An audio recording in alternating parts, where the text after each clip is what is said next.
Okay, although our new shop space is a lot smaller than the old space, and it is frustrating to have to figure out what to do with all this stuff and getting all this organized, it is nice to have a little well-lit workspace that's also air conditioned to work on stuff like this. We actually made another upgrade to the shop this morning. We were using this rooftop air conditioner, but it's just too loud. You can't really do anything.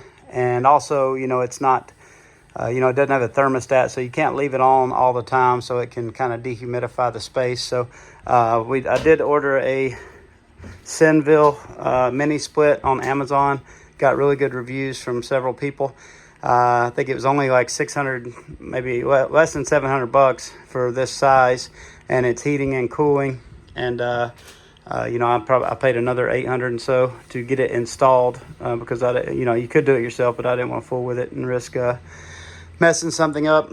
But that's working really well. It's actually on right now, so I can't believe how quiet it is. Every time I make videos or do office work or make calls, I have to turn this thing off because it's so loud. But that's definitely a nice upgrade I'm excited about, and we can keep this place climate controlled throughout the year and kind of dehumidified so we don't have moisture and mildew issues inside. But anyway, that's a side note. Let's see how this thing does.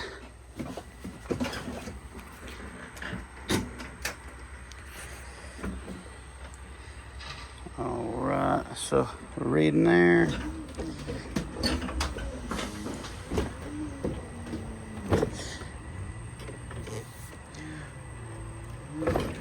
So I do lots of stupid things.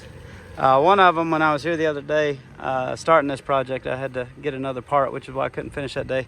But I went to put this thing back in this trailer, and the trailer's not hooked up. And I pulled it up in there, and everything was fine. And I went to readjust. I didn't quite get in straight like I wanted to, so I had to back up and readjust. And when I backed up, this thing kicked back on me, or the trailer kicked back like that, and the mower came back and fell on top of me. And luckily this thing's like 350 pounds. Like I got bruised up my elbow and kind of hurt my back a little bit, but I was able to just throw it off of me. But imagine if this was like a 1,200 pound zero turn, that would have definitely been more serious. But I do stupid stuff like that a lot. So today I'm going to push this thing up here manually and go ahead and get it in the trailer. But seems like it's working. We may test the blades one more time, make sure they're able to run without shutting off.